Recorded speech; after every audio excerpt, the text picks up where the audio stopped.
السلام عليكم ورحمة الله تعالى وبركاته. داويل هنتي بقى كسر ورسين قارك هاي نقاعدنا الشيخ لبان على عيسى أجسمها جودة شركة منارة هوم في مثال قيبت الجنتا إمام الكي جبي هامبا وحنا هالكلام ما أنا لفظي أجسمها جودة شركة حاتن عنتا يقولي بقى مامل كيدن يا برتنا لفظية أو أرنا ورئيسية كقالنا ورئيسية سكو أدن سؤالين نسوي دين أصحابتا إمام عميشة كل دون نجسو حريدي برح بالشدة سيبال الفيسبوك تويتر يا قيبتك على تيك توك شيخ خدنا كامل على وقت يا جا ما شاء الله ما نحكي بحكونا السؤال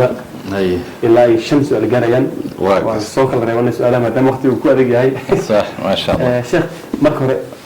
محاكينا إن قريها درجة كيا ما يلسه قيمه هذا أد أخليوان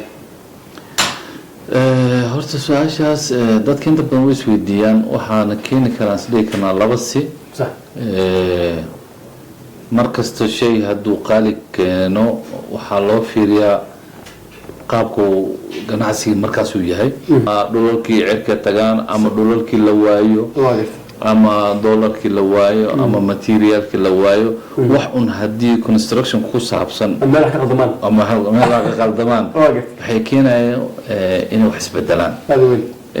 laakiin anaga shirkadeena Minara mar kasta wax isbedelaan ama culays yimaado ama doolarka si noqdo anaga meesheen un baa taaganahay واقف oo shirkadaha kale la mid ما سألت من درقان mana socon mana durugno maadaama shirkad culus ay tahay marka laakiin dadku isbedelo waxa arkaysaa beeci shalay qofkan kale beec kale u iibin dadka inta badan wayna weydiiyaan su'aalaha si adiba aad ula socotid soo waxaa keenay situationka markaas socdo حلال وسويه iyo xaalada lagu sugay ما شاء الله نيرو دسميسا دسماش نيرو waxaa ku lama yeegan asta Soomaaliya baaliyo guriyaha uu sii qaaliyo hadaba maxaa keenay inuu baaliyo guriyaha uu sii qaaliyo unitki qiimihiisa lagu wax ka oo meel ka sare u gaaro horta badanaa waxaan is dhihi karnaa ganacsiga real estate-ka horta Soomaaliya inta badan way ku cusub yihiin wixiina ma fahansan shirkadahan isku tayamo واقف shirkadahan isku awood mo هذا وين soo mar kasto waxa laga yaabaa shirkadaha qaar waxa laga yaabaa bangiga lacag soo qaadanayaan qaar deemi soo qaadanayaan soo wixii marka waxay keenaysaa wareer bangiga wax buu ka rabaa asaga wax buu rabaa marka waxa jaha wareer ku dhacay macaamiish معلش جارو ganacsigan uu qaldama soo marka culayskaas jiro shirkad kasta maanta waxay leedahay ana wax dhisi waxaana laga yaabaa inay satayadeeda lahayn ama awoodeeda lahayn soo waxyaalahaas marka faagiyo markasta bedelay ama wareerka keenayo waa dadka badanaa bangiyada isticmaalo ama ribada qaato ama shaqada ayagoo fahansaneen inay isku tagaan oo markaas rabaan inay wax qabtaan dadkii kaga khibrad horeeyana aan la tashanin taas waxay keeni karto marka qof kasta inuu beec uro iska iibiyo ama wax uro iska samaysto qiimo ku ahaa sheekh wadiyaar hadaba sidee baa lagu heli karaa macaamiisha ka timid qurbaha ayagoo soo iskanay kamariga Minara guriya raqiis ah raalli ku yihiin amniinta kastana leh annaga horta waa sida ogtahay Cabdulshiid 0% interest la ribo caadi si annaga waxa waaye ribo iyo ma gelino واقف waxayna waa wax oo qofka aan u talagalnay ribo la'aan taasaan ugu talagalnay shirkadda maadaama shirkad awood leh tahay ayada ismaal geliso ما شاء الله anaga waxa leena investment iyo waxa leena construction صح soo shirkadda ayada wixii ku dhistay ee deen soo qaadato واقف dadna maaragtay bangiga uma tagto anaga ismaal gelin anaga isku engineerada banaanka kala nimaadna qalabkeena banaanka kala nimaadna soo waxayna anaga sida darteed marka anaga dadka waxaan siinayna guriyaan ribo lahayn oo dulsaar lahayn oo maaragtay aan saarnayn maaragtay wax lacaga qofkii waxaan sameynaynaa boqolkiiba 30 inuu bixiyo lacagta kale oo 4 sano ku bixiyo qofka waxaan u yeelinaa asagoo deyn lagu leeyahay asagoo deyn lagu leeyahay inaan furihi siino oo dhan guriga deg lacagta lagu leeyahay kiraan ku bixi ama asagoo maqan in guriga loo kireeyo lacagta kiradi oo loo kireeyo in asaga deynta looga jaro shirkad maanta sameey karta mar guriga muqaataba dadka shirkadaha qaar ko 2 sano lacag ku bixiyaan paymentiga qof asagoo shil lagu leeyahay farmasiya laakiin qofku waxaan siinayna asoo wax lagu leeyahay oo deyn xisaabo anaga deyn bixinayna meeshii dad anaga soo qaadanayaan deyn soo qaadanayaan ma sha Allah anaga Minara anaga deyn bixino dadka deyn siino oo laga yaabaa 2,000 qof in lagu wada leeyahay 30% oo guriga ku wada jiraan ama kireysanayaan sax soo dhaqaalaha shirkadda ee wado anaga waxooda ugu daran oo miskiin uron miskiin caawiso hadaba sheekh arinta kale waxay tahay Soomaalida Kenya maadaama ay ku tartamayaan ganacsiga real estate-ka waxa inta badan ka faa'iideysta dadka kale ee qowmiyadaha kale sida Kikuyada iyo Hindida waxa nin Hindi ah laga hayaa afkiisna ka yiri Soomaali ma guri laga taay qowmiyadaha kale iska aliya maxaa Soomaali loo faa'iideystaa oo dadka loo faa'iideysan taas waxa keenaysa Cabdulshiid oo Soomaali horta isku xirma meel kasta adduunyada ana Soomaali dib dhacayna badan waa dadku waa kala shaki qabaan waa kala cararaya waa kala shaki oo dadkii intuu dheera qofku walaalkiisa ugu dhow ama markuu shaqada ku cusub yahay inuu u tago dhaho walaalo maxaa sameeyaa waxa laga yaabaa inuu dhahayo qofkan meel qof Soomaali ma ku jira faa'iido talaano kula jira oo kula daarana soo ninkan Hindi marka qofka Soomaali u tago wuxuu leeyahay 100 milyan oo ka bari soo noqo mid kale u tago 150 milyan bari soo noqo mid kale u tago 200 milyan bari soo noqo soo sheegi oo asaga dhulku lacag laan ku helay ama dawlad siisay ama uu iska dhaxlo shin lacag ka gelin ayaa laga yaabaa 300 milyan 400 milyan ku gato lacagtu qaato uga meesha la dhahay Canada ama Ingiriisku guri ka gato iska baxo oo yiri aniga Soomaali qajajac isku hara Soomaalidu waxa kaliya dadkeen ay wax ku heli karaan waxa waay ama ay ku heli karaan guri raqiisa ama guri tayo leh waa in ganacsatadu isku xiranta ay chairman samaystaan hal sano kaliya hadii aad goor waxa ugu dhahay nin Carab wuxuu ugu dhahay oo dhulalka Iken Sheekh Libaano wuxuu yiri dhulalkan Hindida iyo Madowga Soomaali u tashteen maanta hadii Soomaali isku tagi lahayd oo hal sano bas dhisma ay joojin lahaydeen dhulkii ku dhici lahayd meesha boqolka ku 200 milyan 200 milyan ku gadanaysaan 50 milyan 70 milyan 30 milyan u tagay dadkiina wax bixila laakiin waxa keenay wareerka iyo wax ka sinay qaali noqdaan dhul badan u diray oo ku wareer oo yiri dhulkii cirka maray wuxuu yiri hal sano bis hada dhisma iska deelaydeen dhulkii waxay tagi lahaa hoos guriga hadda boqolka kun oo doolar $150,000 lagu gadaa 70,000 60,000 50,000 lagu gadaa waa maxaafadaan waa weyn xaafada isli iska badal isli meesha 70,000 80,000 lagu gadaa 20,000 10,000 tagi lahaa because isli waxa 10 sano koor dhulka 70,000 80,000 laga 10 milyan 5 milyan 4 milyan 3 milyan ah dhulka hadda waa ka badan soo waxa keena isku xirnaansho laanta Soomaalida hadii isku xirmaan isfahmaan ee dad walaalo noqdaan horta kulligood saad faa'iidada waa helaysa oo guri kasta waxaad ka helid waad ka heli laakiin qofkaaga wax ku heli meesha qofkaaga hadda lacag 200,000 $300,000 ka qaadaysid 50,000 adoo 20,000 30,000 ka qaad ayaa faa'iido helaysa laakiin hadda dadkaaga uma daneen laakiin yaa u daneysay Hindi iyo Madow u daneysay ayaga dhexdooda kuma kala gataan beecas ninka Madowga markuu nin Madow u yimaado culay wixii markaa iibinaa ninka Hindi markuu Hindi kale u tagay wuxuu leeyahay iga istaag boqol suuq iyo faaliyoga loogiya laakiin Soomaali markuu maqlo koob shaa u soo qaadana wuxuu leeyahay lacag ay timi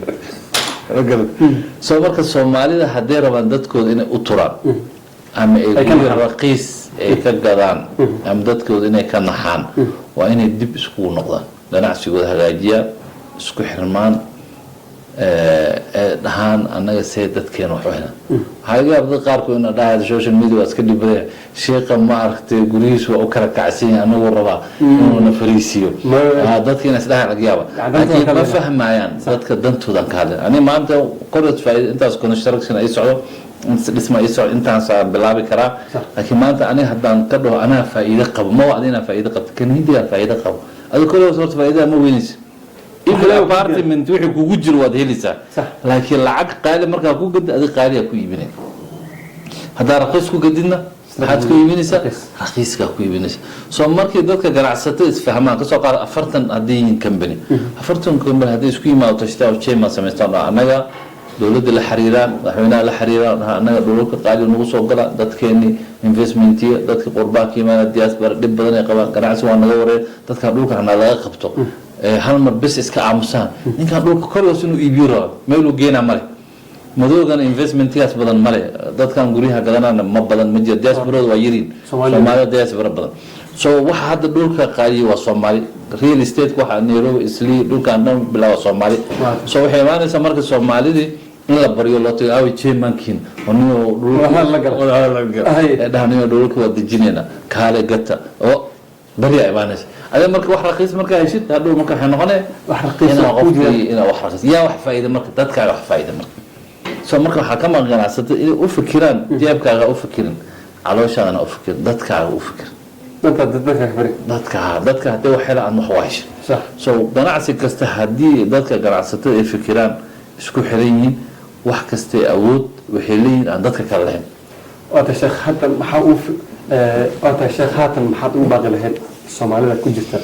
real estate-ka ugu dambeyntii waxaan ilaa walaalay real estate ku jiro horta waa dadaala ilaahay barakeeyo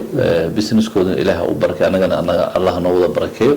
laakiin danteena aan ka fikirino danta mujtamacana aan ka fikirino waxaan waa ganacsi koriyoos wixii ilaahay ku qormo weynis laakiin ganacsigaaga waa inuu laba ku noqdo faa'iido iyo duco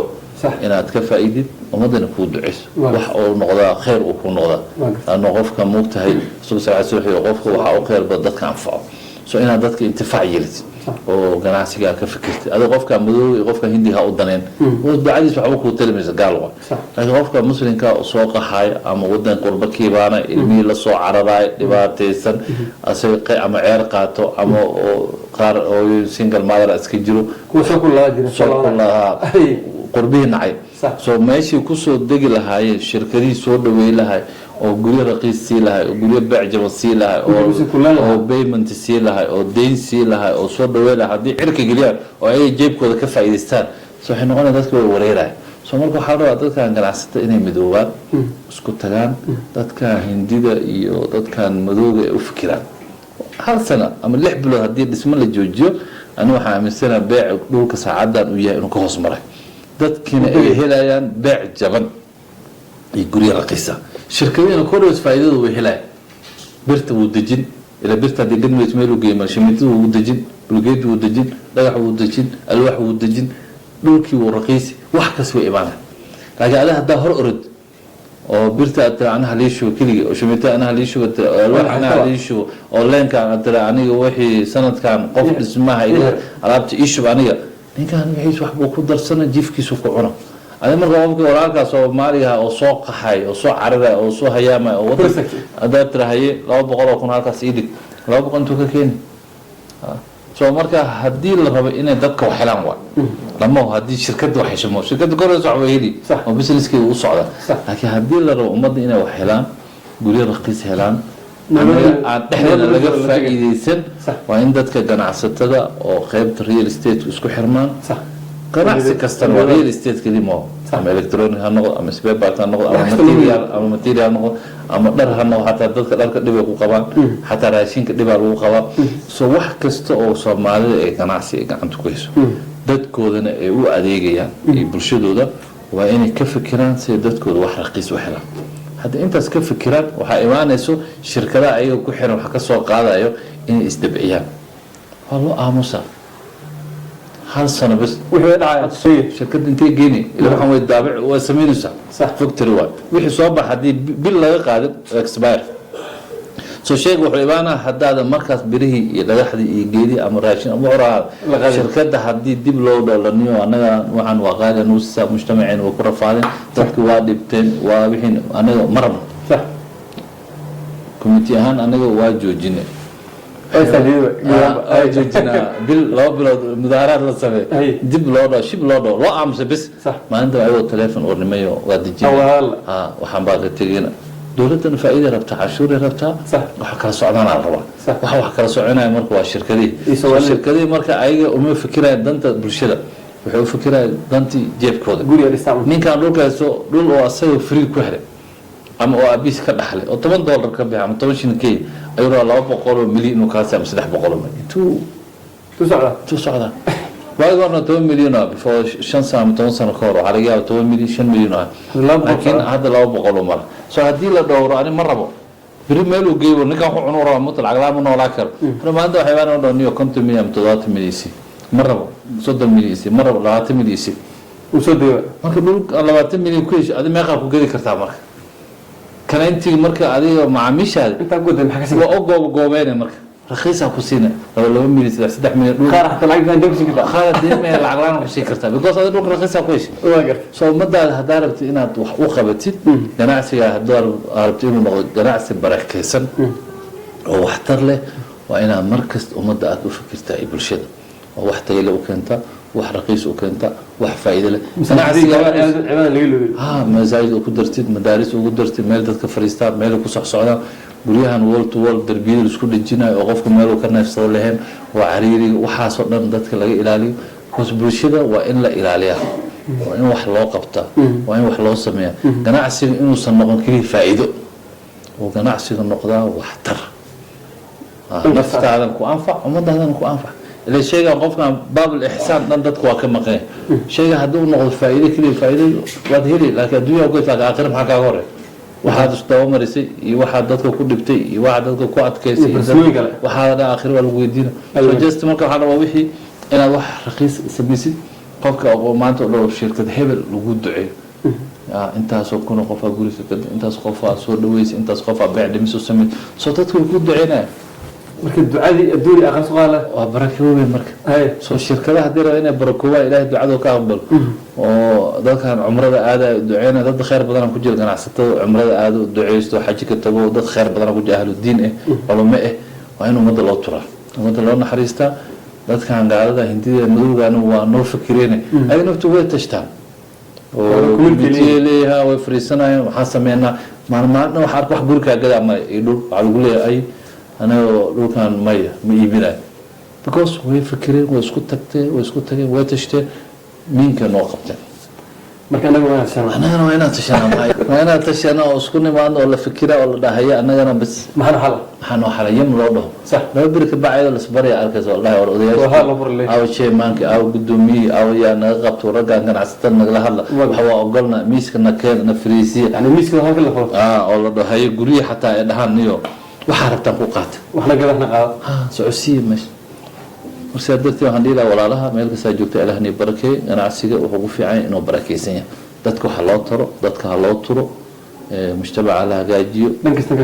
dhanka saafi adduunka ka fiirina adduunka aakhir labada ka fiiri waana maasantii ilaahni barakay shirkadda Minaro Homes daartii quruxla indhaha deeqdo qalbiga ka degtee guryaha dabaqyada dushaad ka arkeen bal hoos u dego si yara daawo bal dacalkaan iyo ilaa dacal kale guryaha dadan iyo intii dabaqaba daraandar indhaha mar daymoodo naqshada dahabka waxaa dejisay dhistay oo ku diyaarisay shirkadda guryaha ee Minaro Homes Minaro Homes waxay Nairobi idinka diyaarisay qaybaha kala duwan ee guryaha kuwa ugu wanaagsan waxaana ay hadda mashaariic ka wadaa xaafadaha kala ah Westland Backland Kileleshwa Sikomo iyo South Sea laba qol iyo fadhi saddex qol iyo fadhi afar qol iyo fadhi iyo shan qol iyo fadhi sidoo kalena shirkaddu waxay haysaa guryo dabaqyo ah oo gaagaaban oo duplex ama villooyin ah kala xiriir telefoonada kaaga muuqda shaashada baraha bulshada